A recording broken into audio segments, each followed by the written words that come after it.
Thank you very much. We're here today to defend free speech from one of the gravest dangers it has faced in American history, frankly, and you know what's going on as well as anybody. It's not good. A small handful of powerful social media monopolies controls a vast portion of all public and private communications in the United States, and we know what they are. We don't have to name them. We're going to give you a complete listing. We're going to give you a signed copy of what I'm going to be signing in a couple of minutes, and you'll see exactly what we're doing. They've had unchecked power to censor, restrict, edit, shape, hide, alter virtually any form of communication between private citizens or large public audiences. There's no precedent in American history for so small a number of corporations to control so large a sphere of human interaction, and that includes individual people controlling vast amounts of territory, and we can't allow that to happen, especially when they go about doing what they're doing, because they're doing things incorrectly. They have points of view, and if we go by that, it's actually amazing that there was a success in 2016, but we can't let this continue to happen. It's very, very unfair. And you look at the statistics and you look at what is going on, and I think everybody would very much agree with that, including Democrats, by the way. I saw quite a few Democrats are saying this is about time something is done. So let's see if they keep that decision after they hear that we agree with them. The choices that Twitter makes when it chooses to suppress, edit, blacklist, shadow, ban, are editorial decisions, pure and simple. They're editorial decisions. In those moments, Twitter ceases to be a neutral public platform and they become an editor with a viewpoint. And I think we can say that about others also, whether you're looking at Google, whether you're looking at Facebook, and perhaps others. One egregious example is when they try to silence views that they disagree with by selectively applying a fact check, F-A-C-T, fact check. What they choose to fact check and what they choose to ignore or even promote is nothing more than a political activism group or political activism, and it's inappropriate. You look at what's happened, you look at where they're going, where they're coming from. I think you all see it yourselves. This censorship and bias is a threat to freedom itself. Imagine if your phone company silenced or edited your conversation. Social media companies have vastly more power and more reach than any phone company in the United States, more reach actually than your newspapers by far, more reach than a lot of your traditional forms of communication. Therefore, today I'm signing an executive order to protect and uphold the free speech and rights of the American people. Currently, social media giants like Twitter receive an unprecedented liability shield based on the theory that they're a neutral platform, which they are not an editor with a viewpoint. My executive order calls for new regulations under Section 230 of the Communications Decency Act to make it that social media companies that engage in censoring or any political conduct will not be able to keep their liability shield. That's a big deal. They have a shield. They can do what they want. They have a shield. They're not going to have that shield. My executive order further instructs the Federal Trade Commission, FTC, to prohibit social media companies from engaging in any deceptive acts or practices affecting commerce. This authority resides in Section 5 of the Federal Trade Commission Act. I think you know it pretty well. Most of you know it very well. I would think you know it quite well, right? Additionally, I'm directing the Attorney General to work cooperatively with the states. He's going to be working very much and very closely in cooperation with the states to enforce their own laws against such deceptive business practices. The states have broad and powerful authority to regulate in this arena, and they'll be doing it also, and we encourage them to do it if they see exactly as we've been seeing.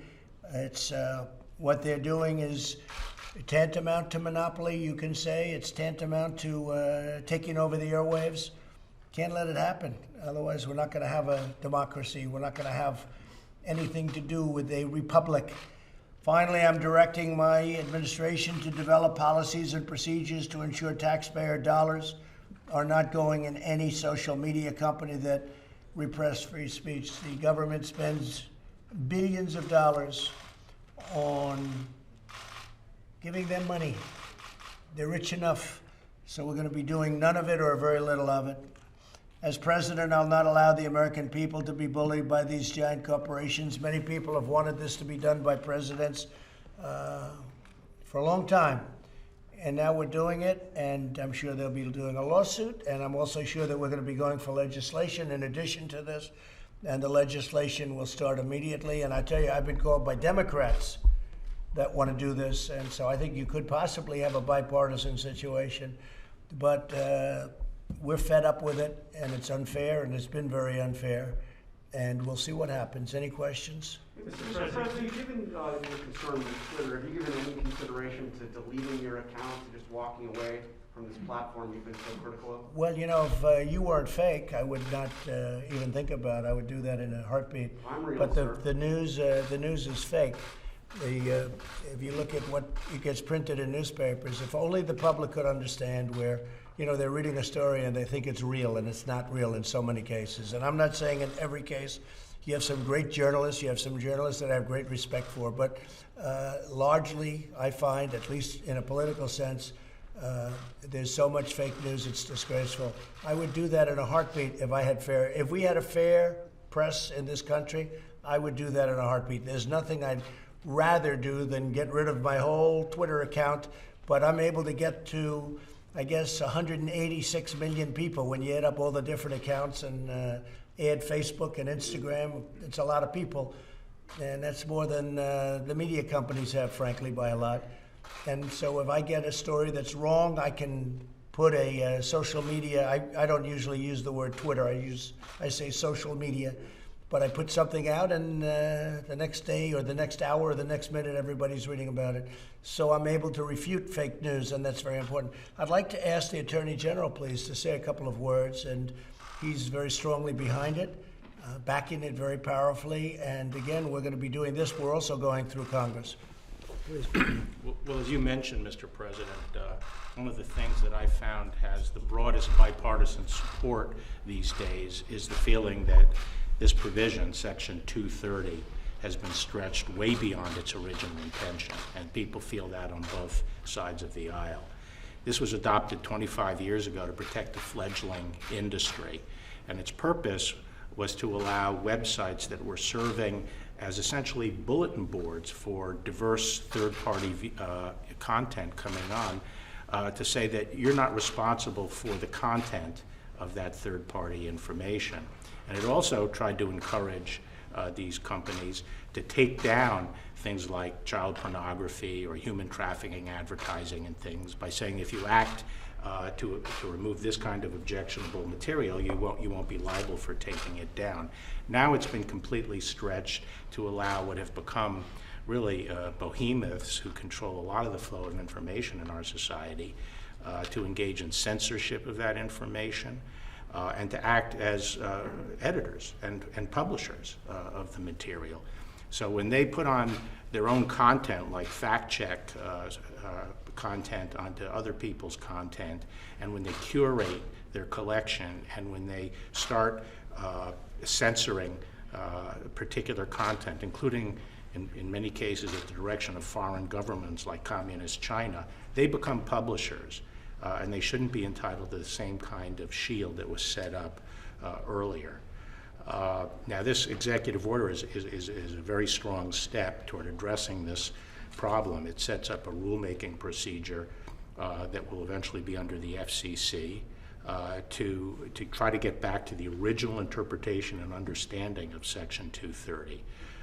It also empowers the Attorney General to work with state attorneys general to come up with model legislation that addresses this at the state level.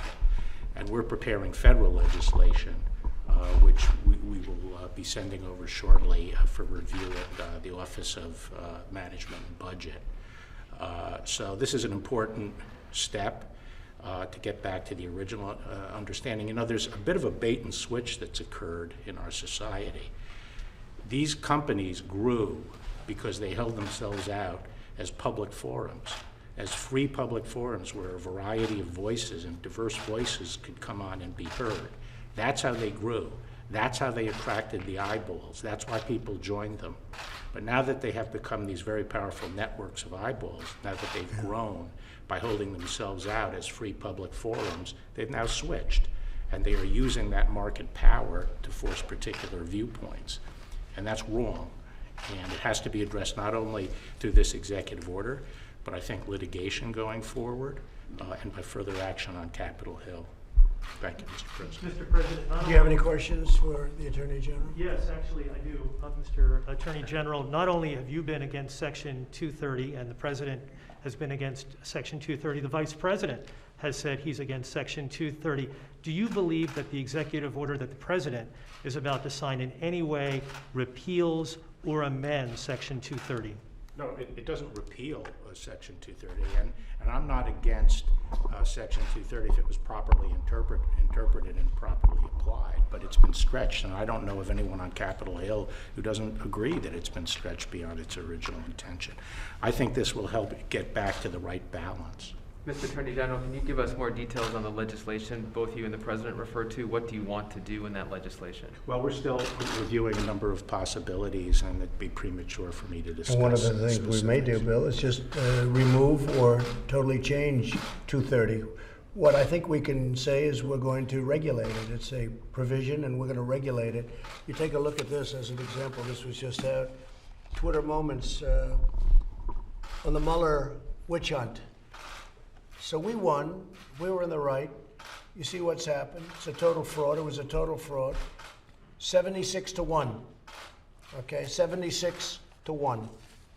You look at it. You think that's fair? Twitter classifies the term illegal alien as hate speech. Illegal alien, and viciously. You look at what China. I mean, just article after article. Here's one. This is the arbiter. This guy is the arbiter of what's supposed to go on Twitter. He's the one he thought, and he used CNN as a guide. CNN, which is fake news. He uses CNN as a guide. His name is Yoel Roth, and he's the one that said that mail-in balloting, you look mail-in, no fraud, really? Why don't you take a look all over the country? There's cases all over the country. If we went to mail-in balloting, our election all over the world would look as a total joke. It would be a total joke. There's such fraud and abuse, and you know about harvesting, where they harvest the ballots and they go and grab them and they go to people's houses and they say, sign here. No, it doesn't work out. Now, an absentee ballot, you can't be there or you're sick, and you go and you register and you do all sorts of things to get that ballot, and there's good security measures, but where they send out, like in California, millions and millions of ballots to anybody that's breathing. Anybody in California that's breathing gets a ballot. But Mr. President, that's not true. So here, excuse me, wait a minute, I'm not finished. So here's your man, and that's on Twitter. And the amazing thing is he's wrong, and even no matter who it is, they will admit that he's wrong, because there's tremendous controversy on mail-in voting. And I can say this, the Republican Party cannot let it happen. Go ahead. We know Gavin Newsom, Governor Newsom, has not sent ballots out to everybody in California. They're only going to registered voters. Right. How many are so, there? How many are so what your tweet said was not wrong. Okay, That was not correct. It was wrong. Okay. Oh, really? So when he sends out 28 million ballots, and they're in all the mailboxes, and kids go and they raid the mailboxes and they hand them to people that are signing the ballots down the end of the street, which is happening. They grab the ballots. You don't think that happens? There's ballot harvesting where all of us, we had 7 elections for Congress, and they were like tied, and they lost every one of them because they came and they dropped a whole pile of ballots on the table. But you don't think they rip them out of mailboxes? It's all the time. You read about it. You can read about it. Take a look. They do worse than that. In some cases, they won't sell them like to a Republican community, a conservative community. They don't happen to send the ballots to those communities. And there's no way of checking. No, you have to go and you have to vote. Voting is a great thing. Voting, we would be the laughing stock of the world. And if you just use common sense, you know that's going to happen. But they raid the mailboxes. They can even print ballots. They get the same paper, the same machine, nothing special. They get the same paper, the same machine. They print ballots, and Bill would have to do a great job to catch him doing it, or your state authorities would have to. But you have tremendous potential, and you have tremendous fraud and abuse, but you have tremendous potential for fraud and abuse. Go ahead. Mr. President, you had said in one of your tweets that you would consider shutting down Twitter and social media companies. Did you actually mean you would want to shut down an American company? Well, I think it's going to be, I tell you what, I have so much, it seems, influence over Twitter in the sense of people wanting to go Twitter because of what I have. I have a vast number, we have a number of platforms, as you know. We have millions and millions of people. I think if Twitter were not honorable, if you're going to have a guy like this be your judge and jury, I think you shut it down as far as I'm concerned, but I'd have to go through a legal process to do that. How would you shut down an I don't know. American I'd have to ask the lawyers. I'd have to go through a legal process. If it were legal, if it were able to be legally shut down, I would do it.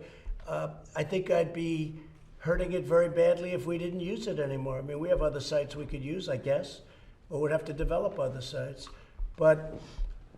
And I'm not just talking about Twitter. Look at Facebook. Look at the tribunal they set up at Facebook. This woman who, you remember testifying recently in Congress, her hatred was so incredible toward the Republican Party and me that there is no way you can get a fair trial. So this is not like it's supposed to be.